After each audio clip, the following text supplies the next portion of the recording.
angel called twice. One explanation is it wasn't just to Abraham, but it was to Abraham and all of his descendants. So the first time he called Abraham, he says, Abraham, you should stop. Look, Abraham, stop and look at what you're doing. And the second time he says, Abraham, the angel's talking to all of us. So look at what this guy is about to do. And the commentators do a lot with any time words are repeated twice in the Torah, and this is one of our most famous ones. So, end of the Philadelphia. Baruch atah Adonai Eloheinu melech haolam asher natan lanu Torah temet v'chayei olam nata b'tochenu Baruch atah Adonai noten haTorah. Amen. Thank you.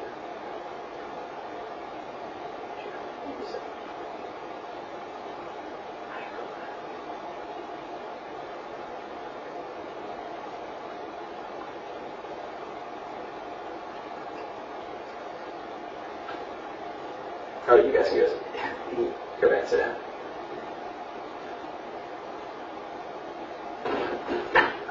So I'm going to have Renee's going to finish reading the story in English, and we went through the 3 days, and we're going to see how the rest of this ends, and then we'll chat about it a little bit. I'm on page 127. Yes, because we get around this character. They came to the place where God had told them. Abraham looked and opened it. He laid on the wood. He tied up his son Isaac.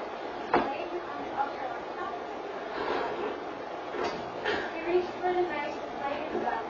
But an angel of the Lord called to him from heaven, Abraham, Abraham. Here I am, he answered. And the angel said, do not raise your hand against the boy, nor do the least bit to him. For now I know that you and are of God. And you do not withhold from me your own son, the son of mine. Abraham looked up, his eyes fell upon a ram caught in the thicket by a thorn. So he went and took the ram and offered it as a burnt offering in place of his son. And Abraham named that place, the Eternal One Sees, as it is said to this day, on the mountain of the Eternal near his vision.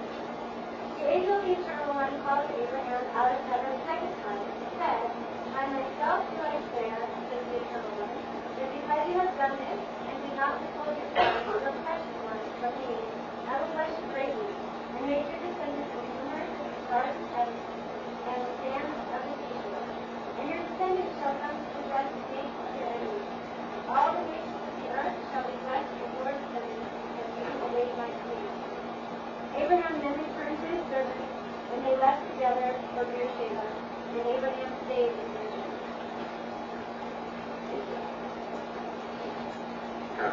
So like I said, brief word on this, but I know like rabbis tend to have a different version of what brief should mean, but this is going to be real.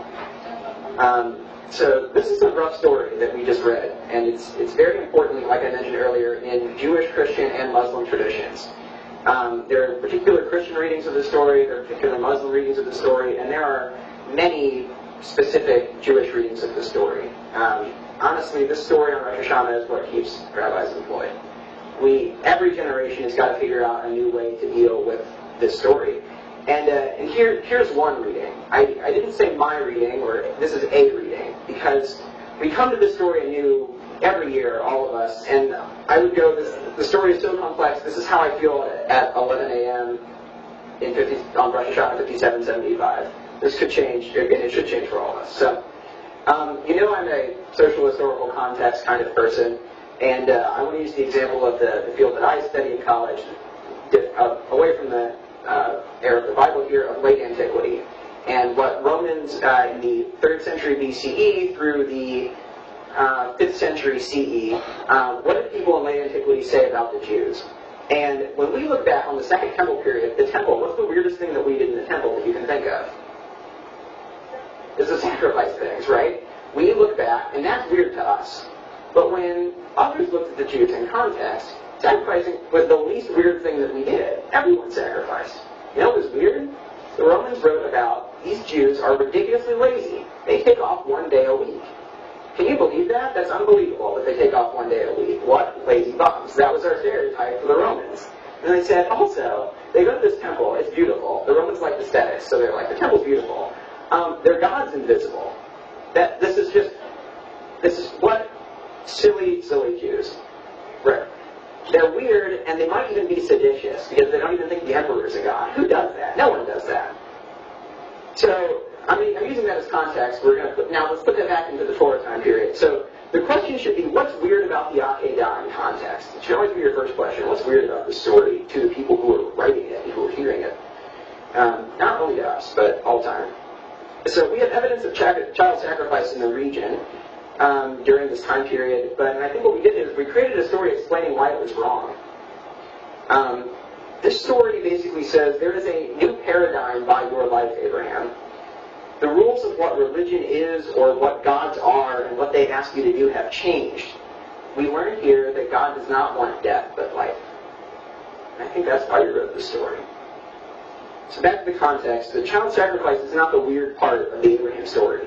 It's just the weirdest part to us. You know what's bizarre about the whole story of Abraham? What would be weird when we look at it in context?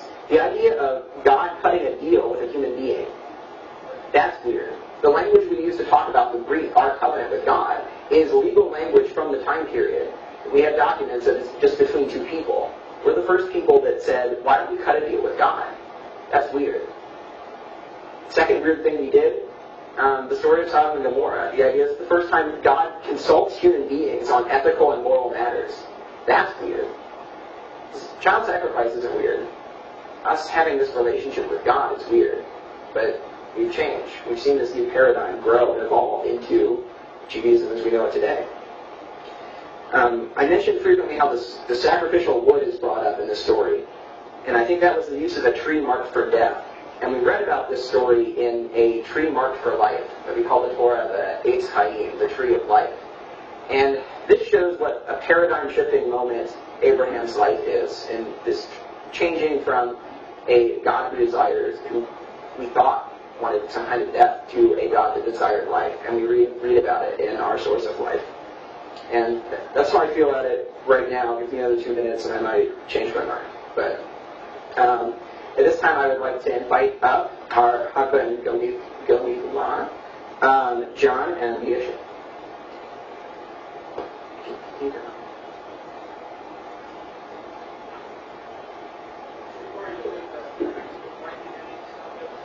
I'm always.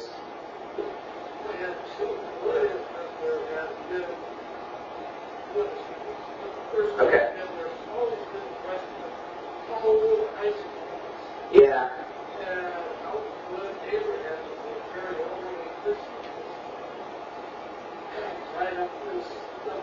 Yeah. Well, he also had a kid at 90, so I think Abraham's pretty hardy. But that's my humorous response to what's actually a serious question. Who are these people? How old are these people involved, right? So there's some countings that Isaac is 33, which I think is a different, in our mind, very much a child. Right? Isaac's one of the most passive characters in the entire Torah. He does not say much. His main narrative is him getting tricked. Keep going, yeah. And therefore sacrificing him would have been trade. This is also true. I agree. Alright, so I'm gonna put this share so you'll instead of like having him walk around with the Torah, you just fill out, show it, sit down. Okay, great. Okay. We have this really weird step on the bima at the synagogue at AGC in Jerusalem, and you have to walk carrying the Torah backwards like this, and we're all holding it. It should not be a nerve-wracking experience. Anyway.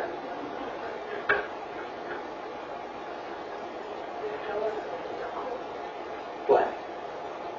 Oh. One more?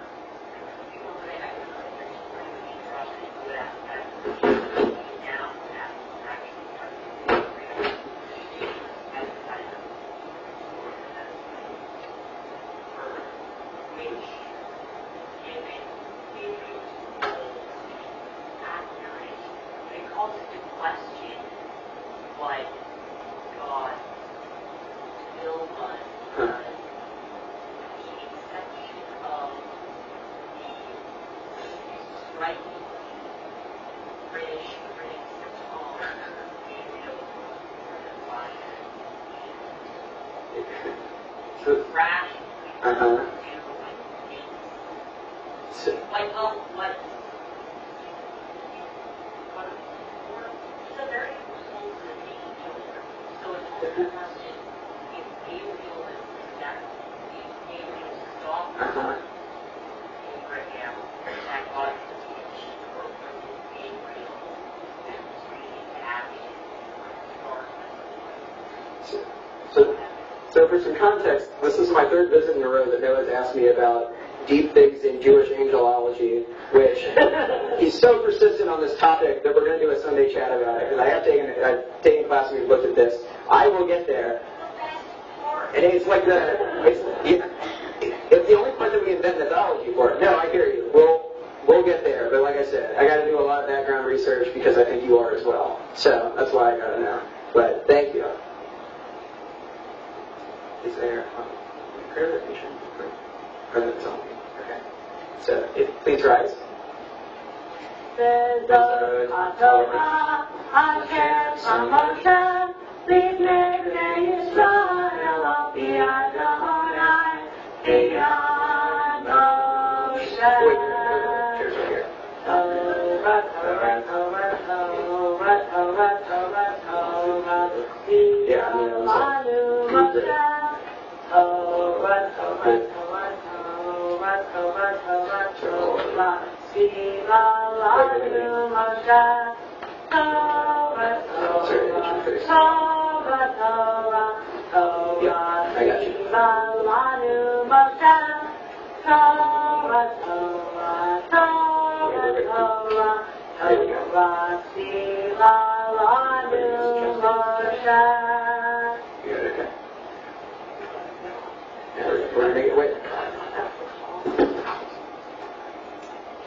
All right.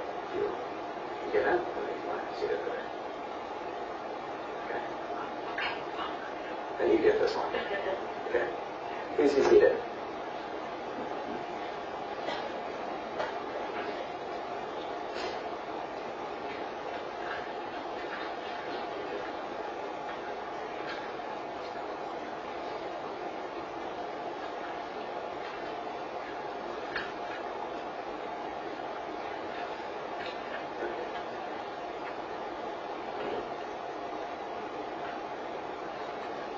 So if you all turn to page 129,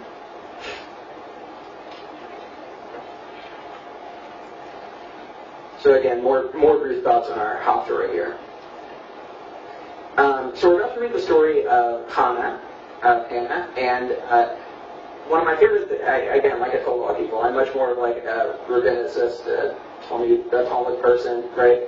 And the rabbis derived the laws of prayer from Hannah's prayer right here, which is fairly radical because elsewhere the rabbis don't really treat women's prayer with that much reverence or respect. In a Sunday chat, I mentioned that I took a class on looking at the development of Jewish law through the lens of issues of women's observance. And I think that's going to be a good example. We'll examine both of those, right, to see how Judaism has evolved on gender over time, and we'll also learn how Jewish thought has really developed, that in each era there are more liberal and conservative opinions, and it's not just this, we don't just see this tension now, but we've always had it. And one thing I want to point out here, if you look on page 131, in the middle of the second paragraph, she took a vow saying Lord of Hosts. So the rabbis say that Hannah was the first person to say Adonai Tzebaot, the Lord of Hosts, which you're going to translate it, especially in modern Hebrew, that would be the God that has armies. And this is very warlike imagery. And in our High Holiday prayer book, the term we use more frequently for God is Av HaRachamim. And the movie Big Fat Greek Wedding, anybody, right, where he says, give me a word, any word, and I'll show you how the root of that word is Greek. You can give me a word, any word, and I'll tell you why the root of that word is important in Hebrew. The root of Rachamim, for mercy, is actually Rechem, which means womb. So another way to translate Av HaRachamim would be the motherly father, or a father who acts like a mother. And I want to point out that Hannah gives this very warlike image, and then we use, especially on this day, this really beautiful term for parents, and it mixes with gender and plays with it. And I want to take from this, when we're reading the story of Hannah, think about how we come to prayer as individuals. And we come to prayer with really all of us. identity, our specific Jewish identity, what we're doing in school or work and life. And one of those individual parts that we come to it with is gender. And we do use that language. We use gendered language, but we're talking to a God that is beyond such distinctions and terms. The reason we have it is because it's part of us. But we'll know that, we'll see from the story what, and this is really about the power of prayer and how a person's individual self can connect to a God who is, doesn't really say much in the story. So I'd like to invite up, okay, right.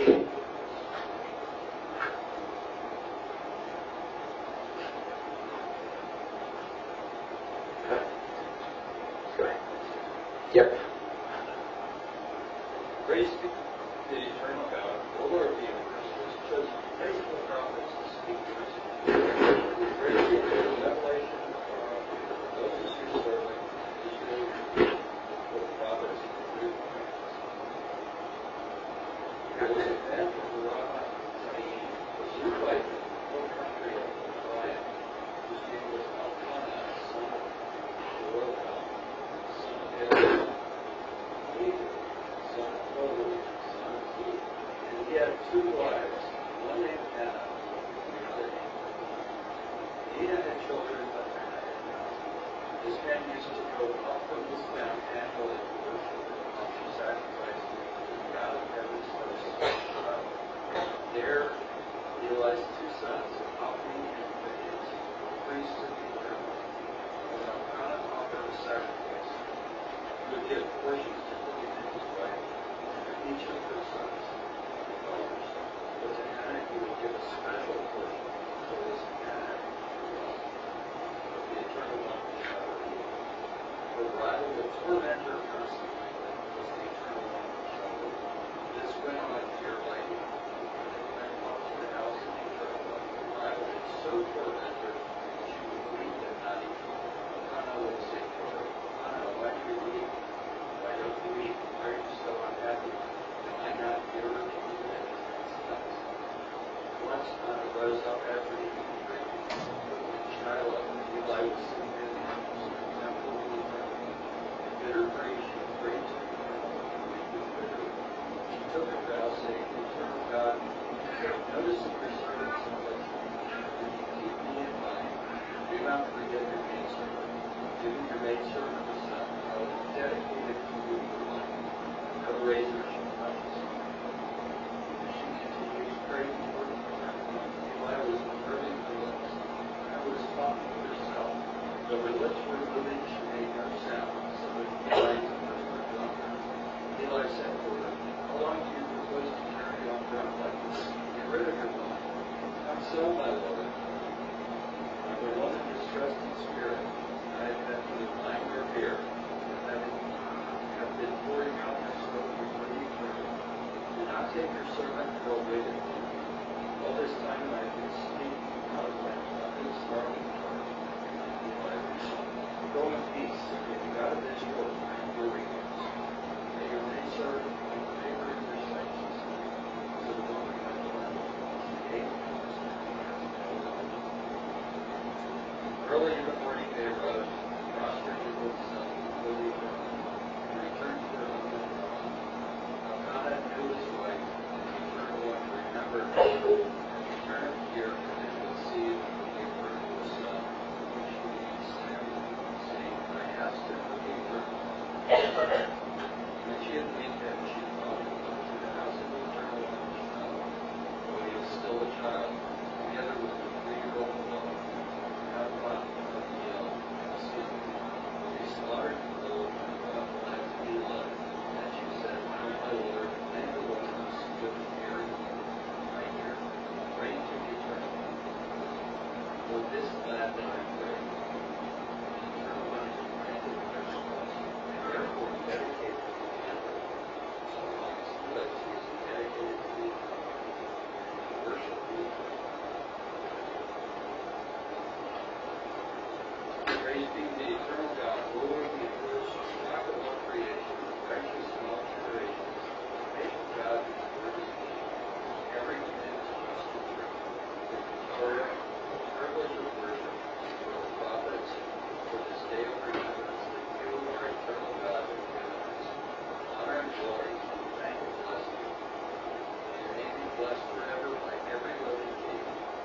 word is true forever.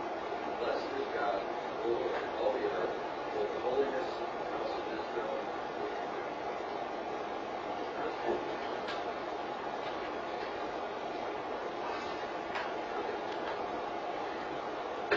So we're going to continue on page 138 with our shofar service.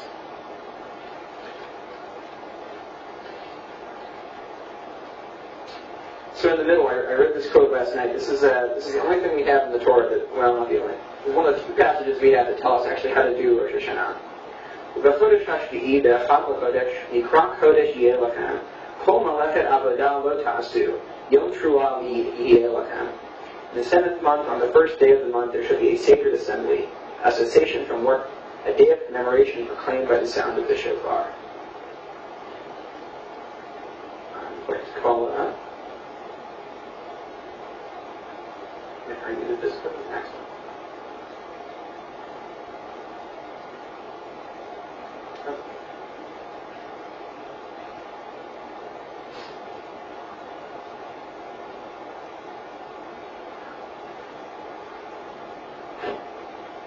Awake, sleepers, fear sleep. God is ill, slumber is out of your slumber. Examine your deeds and pray to God right now.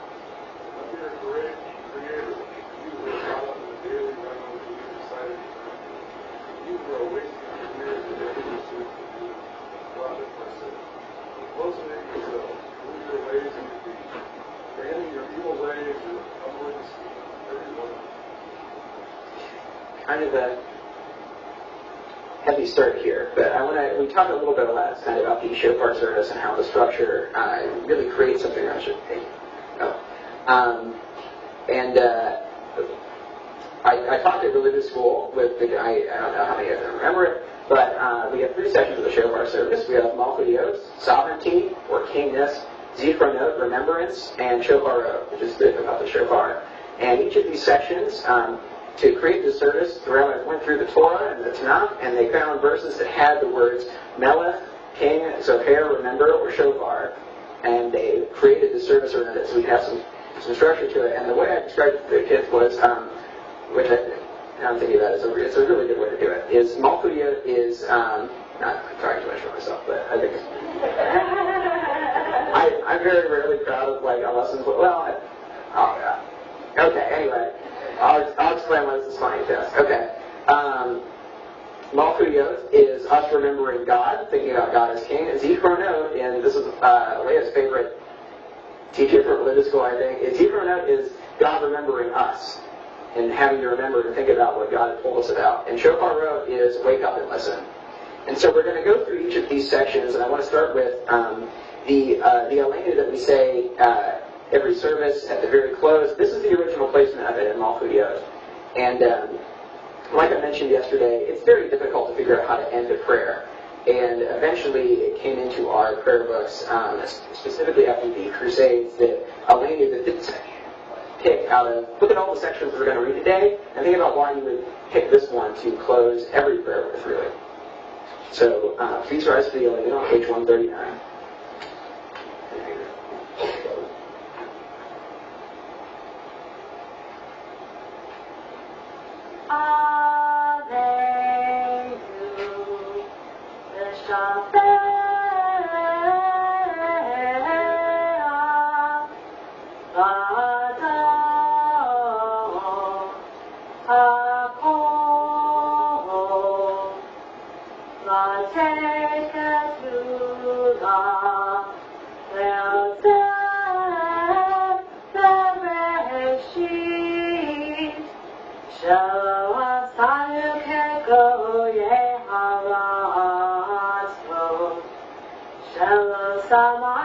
משפחות האדמה שלא שם חלקנו כהם בגורי גולדנו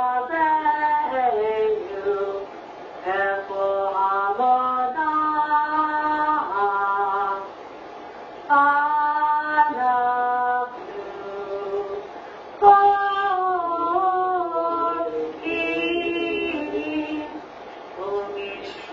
Happy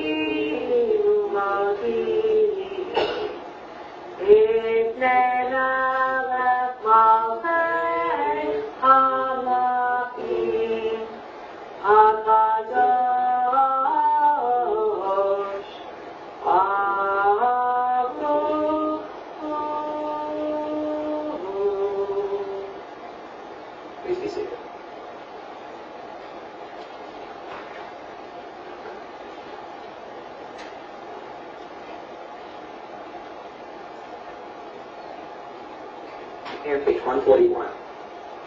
The Torah proclaims, "The Lord your God is with you. Shout acclaim to your King." The psalmist affirms, "Lift up your heads, O gates. Lift yourselves up, O ancient doors. Let the kings in glory enter. Who is the kings in glory? God of Hallelujah." The prophet declares, "I am the first and I am the last. I am the only one."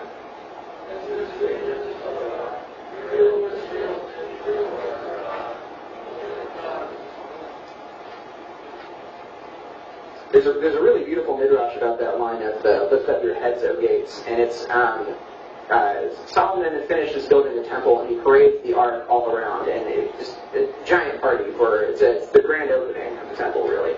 And he gets to the gates, and the gates have shut themselves to him. And he said, magically in some way, he says, "Why in the world are these closed to me? I'm the greatest king ever. I just built a house for God. Who else can say that they can do that, right? I did this and I did that, and how dare these gates, stand in front of me and they won't move. No matter, he tells them how great he is and they just won't move." And then it dawns on him, and then he says this line, "Lift up your heads, O gates." And I'm like, I actually didn't do this. I understand now that it was actually God who did this. And the gates said, now you get it. Now you've got the right intention to finish your job. And I think it's a good midrash for like having your head on straight when you're about to do something, and just being thankful. Continue on page 142.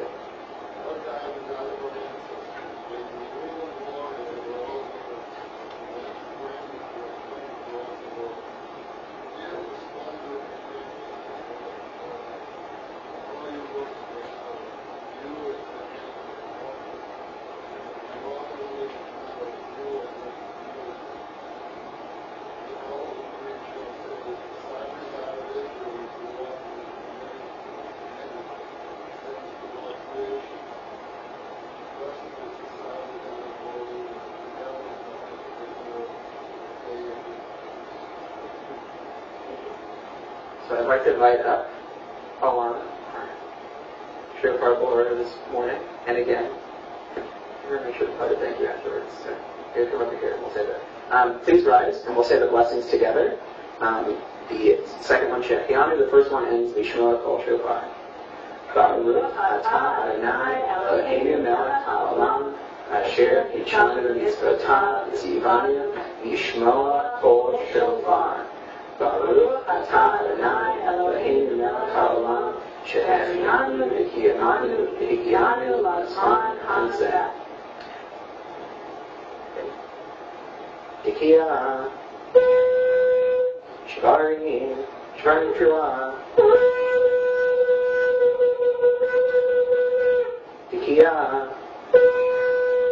Tekiah, Shvarim.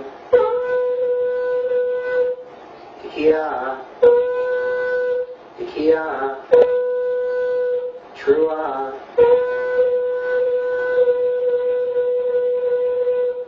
Tekiah.